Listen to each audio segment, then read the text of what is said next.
adab balahum ma'idul layyajidu min dunihi mawdilan Adil kalkuro ahlaknahum lamma zalamu wa ja'ala limahlikihim mawdilan. Hadirin rahmatullah, kemarin menjelaskan tentang orang yang paling dolim. Siapa sih orang yang paling dolim? Man dzukira bi ayatil rabbi qara'an hawa nasiyama qad damat yadah. Itu adalah orang yang paling dolim. Disebutkan pada dirinya ayat-ayat Allah, lalu dia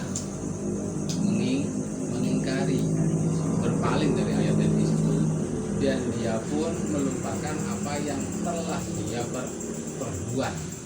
Itu adalah orang yang paling dolim. Dan orang yang seperti itu berarti telah terkunci hatinya, dia tidak bisa memahami akan ayat-ayat tadi, dan telah sumpal telinganya. Andai saja engkau mengajak mereka kepada petunjuk, selamanya orang yang seperti itu tidak bakalan dapat mengikuti petunjuk. Naudzubillah. Tapi apa diingatkan, warabbukal ghafuru dzurrahmah.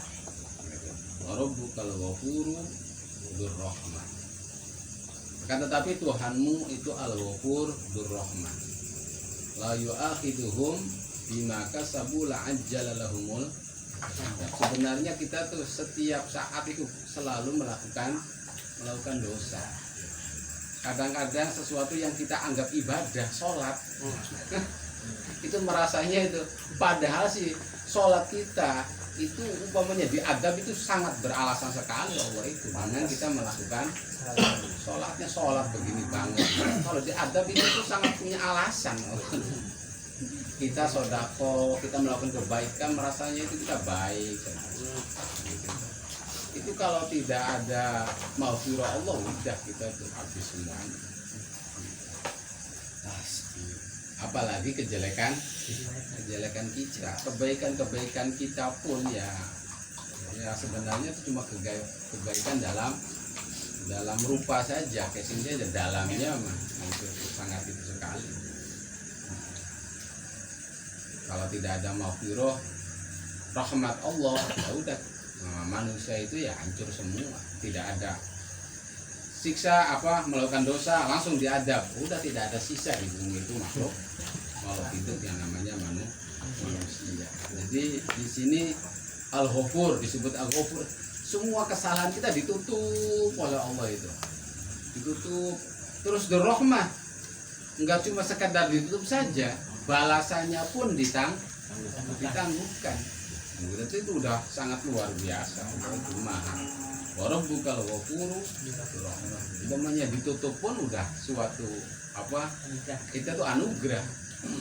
Andai saja seseorang itu tidak ada maghfirah Allah, kayaknya satu sama lain tidak ada yang mau saling mendekati. Kalau dibuka kebusukan kita masing-masing itu oleh Allah, itu udah satu sama lain itu tidak ada saling mendekati, siapapun lah orangnya itu. Tidak ada saling mendekati. Tidak ada saling mendekati, sangat itu sekali. Lah karena maghfirah Allah, karena tutup Allah, disangkanya orang baik gitu, orang baik. Ada sih kalau itu boroknya itu udah sangat melebihi larinya kita dari bangkai yang sangat udah busuk sekali sebenarnya. Dzurrahmah, maha mengasihi. Kita kebusukan kita tetap oleh Allah ditutup, terus tidak langsung disiksa, tidak langsung diperhitungkan. Nah, andai saja itu tidak ada maghfirah rahmat Allah, ya udah habis semua. Ada ayatnya seperti itu. Balahum ma'id la yajidu min dunihi mau'ila. Tapi nanti hari kiamat ya tidak ada ampun. Bukti ini khusus umat kita Nabi Muhammad SAW yang seperti itu tuh. Watil kalqura ahlaknahum lamma dzalamu wa ja'alna limahlikim mau'ida. Coba lihat kaum Samud, kaum Ad, kaum yang Nabi Musa, Nabi itu semuanya itu dihancurkan di dunia itu. Lamma dzalamu, mereka melakukan kezaliman. Wa ja'ala limalikihim mau'ida. Lah, habis itu menjelaskan itu Allah menjelaskan tentang sejarah kisah nyata. Yang kisah ini sangat luar biasa ya. Kisah tentang Nabi Musa dan Nabi Khidir. Nabi Musa pertemuannya dengan Nabi Khidir. Itu kalau dikaji itu tidak bakalan habis-habis itu. Sebab ini kisah yang sangat luar biasa, yang beda dengan kisah-kisah yang ada dalam Al-Quran yang lainnya. Ini kisah yang luar biasa diabadikan dalam Al-Quran. Lah ulama-ulama membahas ini tuh tidak habis-habis, sampai berbagai banyak tafsir itu tentang hikmah daripada kisah ini tuh.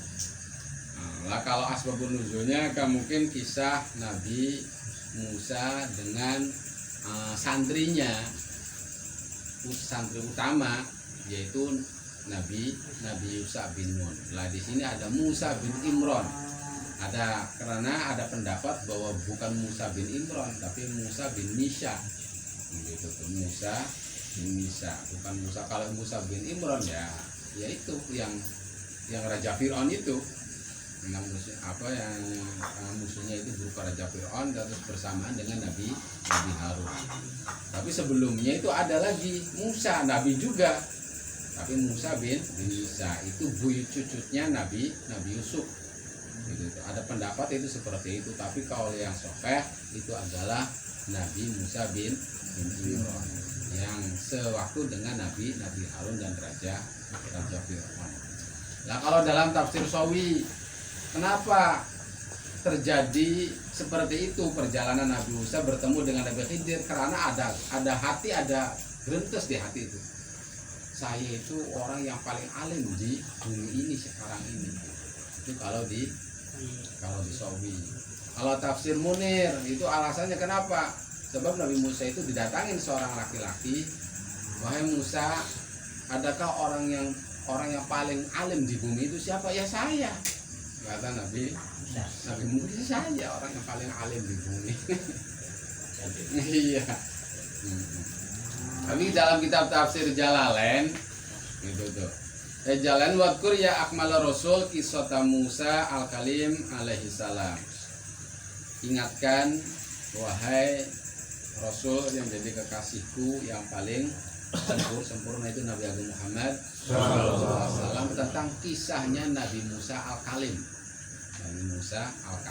Wa ijabihi li nafsi, tentang keajaiban pada dirinya. Sewaktu khina khotobah alal mimbar pada halakil kifi. Sehabis Raja Fir'aun ditenggelamkan, lalu yang Nabi Musa itu menguasai Mesir.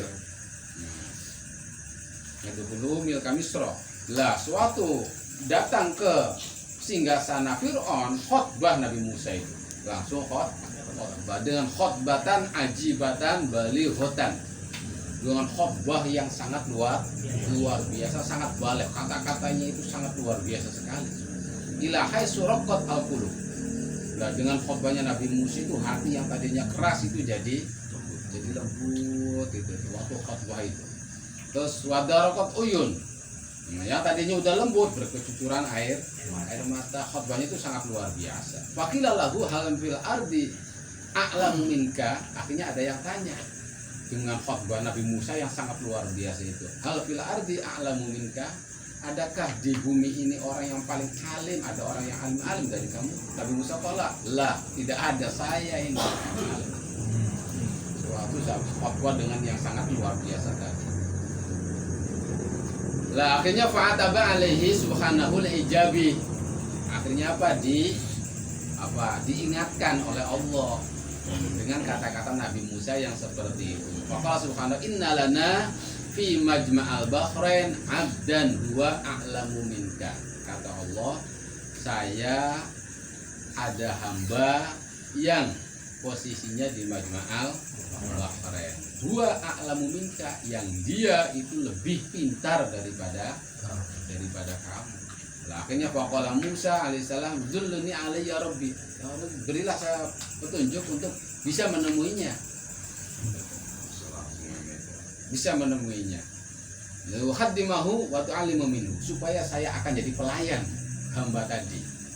Menjadi pelayan hambamu tadi, dan saya akan belajar keilmuan pada hamba tersebut. Wastafi itu min futuhati anfasihi an farqaniyah, dan saya akan mengambil, akan istifadah dari futuhati anfasi as-sarifah. Jadi ini juga menjelaskan tentang kalau tetap sepakat ulama itu Nabi Musa dan Nabi Khidir lebih mulia Nabi siapa? Ya sepakat ulama itu lebih mulia Nabi Musa.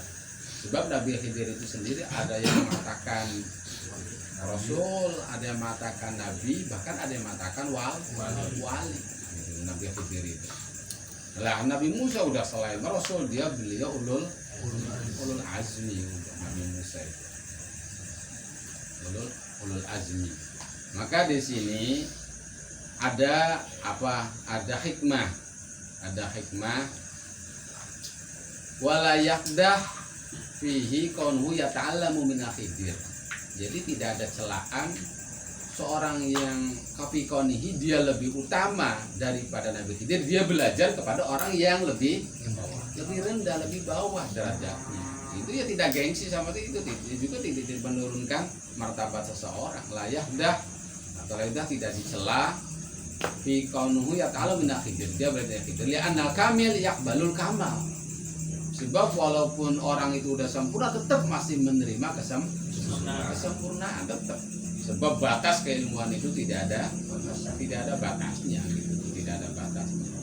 Kadang-kadang orang yang lebih alim belajar kepada orang yang sebenarnya ilmunya lama lebih rendah, tetap orang yang alim itu belajar kepada orang yang ilmunya lebih rendah itu dapat tambahan ilmu. Bukan berarti ini kita tidak bakalan dapat apa, tidak. Tetap aja dia pasti akan dapatkan ilmu dengan niat yang baik. Sebab yang ngasih ilmu itu bukan guru tapi Allah gitu. Itu dat al alim. Ya wal kam sawaun. Kulna inna baik itu kita mengatakan Nabi Khidir itu nabi awaliyun. Wastifadatu minhu lanu maka dengan belajar Nabi Musa kepada Nabi Khidir kita tidak mencelanya fikoni afdal minhu dengan alasan Nabi Musa itu lebih utama daripada Nabi Khidir. Li'anna tilka maziyah wa ya la taqulu afdaliyah. Sebab masing-masing orang itu punya keistimewaan yang ada pada orang ini tidak ada pada orang yang wa la afdaliyah. Wa ya la taqulu afdaliyah dulu anna dalika anna rasul kita Nabi Muhammad sallallahu alaihi wasallam iku makoni alaman nas. Beliau itu alamun orang yang paling alim. Amarullah bil istizadah. Tapi tetap Allah itu menyuruh beliau untuk selalu minta tambahan ilmu. Dengan ada dalam surat itu waqur rabbi zidni ilma. Biqoulihi waqur rabbi zidni khilafan liman zama ana Musa. Itu tentang ya salah satu banyak pokoknya tentang hikmah daripada kisah ini. Ini masih belum sampai pada inti daripada pertemuannya, ini masih dalam perjalanan mukadimah.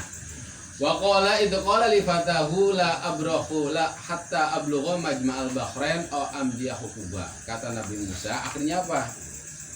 Dijawab oleh Nabi oleh Allah, saya beri petunjuk di mana sih tempatnya hambamu itu yang lebih beribadah dibanding saya dan juga lebih pintar daripada saya akan berburu. Udah kata Allah, hutan mamlukan, kamu ambil kan dimasak itu jadi bekal kamu, lalu carilah dia. Bila mana khut itu hilang, maka disitulah tempatnya orang yang kamu cari. Akhirnya apa ada wa madu ala wajil mahmud. Akhirnya siap-siap Nabi Musa itu terus dia menjalankan perintahnya membawa seorang santri utama, itu santri emasnya yang namanya Yusha bin Nun. Dan Yusha bin Nun itu nanti Nabi Musa meninggal, penggantinya itu adalah Yusha. Nabi Musa meninggal, penggantinya itu Yusha. Dan Nabi Musa juga dalam sejarah itu seorang nabi yang salah satunya beliau pernah waktu perang itu dengan Jabarin, kan Nabi Musa kan waktu itu suruh perang dengan orang Jabarin, tapi ternyata ada kaumnya yang banyak itu udah lambangkan, udah engkau saja, itu orang-orang perkasa semua, saya kalau perang saya mati semua, udah kamu saja dengan Tuhan kamu yang perang, saya mau duduk saja. Gitu. Kata itunya. Akhirnya tuh beliau oleh Allah karena tidak mau perang, dia bingung. Nabi Musa itu selama 40 tahun di daerah yang dia tidak tahu arah, timur barat, itu di daerah T, akhirnya beliau meninggal di sana. Nabi Harun meninggal, itu akhirnya digantikan dengan Nabi Musa. Nabi Musa perang pas perangnya itu hari Jumat, pas tinggal mau menangnya, mau matahari mau tenggelam. Nah, akhirnya minta kepada Allah, ya Allah, ini matahari minta ditahan. Ini tinggal sedikit lagi perang ini mau menang, gitu. Menang. Sebab kalau besok hari Sabtu udah itu tidak boleh perang, yang musabet gitu, tidak boleh perang. Jadi ya nantinya lama lagi perangnya, akhirnya ditahan oleh Allah dan akhirnya sukses lah. Itu sejarah sedikit lah tentang Nabi Musa bin Nun. Lah akhirnya mengambil seorang pemuda, kata Nabi Musa, ayo kita pergi, la abroh, saya akan terus berjalan hatta ablugha majma'al bahrain, sampai kepada Majma'al Bahrain, tempat bertemunya dua lautan, itu Bahrul Faris, Bahrul Rum, dan itu di lautan Atlantik, Bahrul Mukhit, di lautan Atlantik. Hatta amdiya hukuba, saya sampai berapa lama udah hatta amdiya hukuba, sampai ketemu gitu tuh, sampai saya ketemunya gitu tuh. Lah hukuba itu ada yang menafsiri 80 tahun gitu tuh. Ada yang menafsiri banyak tafsirannya. Bahkan ada yang mengatakan hukuba itu sampai mati. Selama nggak ketemu ya mati di perjalanan. Siap. Gitu tuh. Ada yang menafsir hukum gitu itu. Hatta amja saya harus menemui seseorang yang ada di Majma'al Bahrain. Falamma balagha majma'a, cepatnya cerita, falamma balagha majma'a bainahuma, suatu nyampe di Majma'al Bahrain, nasiya khutahuma, lupa akan ikannya. Sebab pagi udah sebelum berangkat harus sarapan dulu, itu pakai khut itu lah, berdua khut kan besar lah, umpamanya besar, itu separohnya dimakan, nanti separohnya lagi kan ada. Iya, separohnya lagi sisinya kan dua. Iya, sebelahnya udah untuk bekal makan sore. Makan sore. Akhirnya sampai di sana, sampai di batu lah di situ tuh, di Majma'al Bahrain itu. Istirahat, Nabi Musa ngambil wudhu apalah. Di situ itu ada Ainul Hayat, sumberan air kehidupan. Jadi apapun yang tersentuh dengan air itu akan hidup kembali. Dan ikan yang udah dimakan separoh itu tuh habis ngambil air wudhu itu kena percikan, itu ya hidup lagi gitu tuh ikan itu, walaupun udah dimakan separuh, udah digoreng, udah lagi. Terus langsung masuk ke laut, dan masuk ke laut itu tuh jalannya itu ada gitu, jadi laut yang dilewati oleh ikan itu tidak menyatu lagi gitu. Sebab kan biasanya kan menyatu ya. Ini mah tidak menyatu, lobang terus. Jadi lobang terus itu. Berlobang, tidak menyatu. Itu airnya tuh yang dilewati oleh ikan itu. Jadi semuanya membeku. Nasihat kata sabilau fil bahri saroba. Malam jauh kelewat akhirnya pas lewat lagi, udah selesai, udah ayo kita berangkat lagi. Pas berangkat lagi, aduh lapar katanya, kata Nabi Musa itu, mana pola atina godana, atina udah mana tadi bekal yang ada sisa itu, lakot laki Nabi safarina hada nasoba, ini perjalanan capek pisan gitu. Qata ara'aita ta'awina as-sakhra fa inna nasitu wa man sani ila syaman qura wa taqaddasa bilau fil bahri saraba. Justru waktu itu di sana tuh. Waktu kita istirahat gitu tuh. Istirahat, kita ada di situ ada ma'wa hayat, nah di situ ainul hayat. Itu apa ikan itu kena percikannya akhirnya hidup lagi. Dan saya lupa mau menceritakan itu tuh. Gitu. Apa makun lah tempat itulah yang kita cari. Fartadda ala atarima qasas. Akhirnya balik lagi sesuai dengan tadi jalan yang dilalui itu, ditempuh dengan itu. Nah, ya, itu ceritanya. Jadi di sini ada salah satu hikmah pencarian tentang ilmu. Jadi pencarian tentang ilmu adalah mestibakan harus ada nasab. Harus ada nasabnya. Kesucian, capek, harus ada ujiannya itu. Ini kelasnya Nabi Musa gitu tuh. Yang udah alim. Mencari ilmu itu juga harus ada nasabnya. Capek, susah, segala tantangan lah istilahnya tuh harus ada tantangannya. Terus yang namanya kita mencari ilmu itu ya harus sebagaimana Nabi Musa hatta ablugho majmat au amdiya hukuba.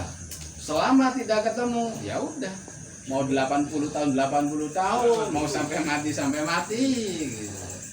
Mau sampai mati. Jadi itu ya tentang salah satu hikmah daripada ayat ini. Tapi kalau disebutkan sangat banyak sekali sebenarnya. Jadi intinya pada malam ini pertama tentang betapa Allah itu sangat menutupi semua kesalahan-kesalahan kita dan selalu Allah mengasihi kita dengan kesalahan-kesalahan kita ya tadi. Hanya saja tidak ada maghfirah dan rahmat Allah, ya kita itu tidak bakalan hidup sampai lamanya. Dan juga tentang kisahnya Nabi Musa dengan santrinya yang terpilih yaitu Nabi Musa dengan Nabi Khidir dalam pencarian ilmu.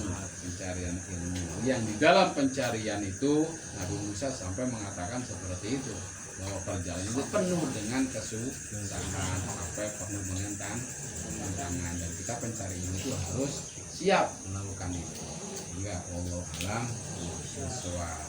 Jadi pada bahasanya kita hikmah daripada kisah ini sangat banyak. Nah, kita cerita sedikit tadi itu, mudah-mudahan kita masing-masing dapat inspirasi atau hikmah dari itu. Kita berbagi gitu. Ya mangga, alam bisawab.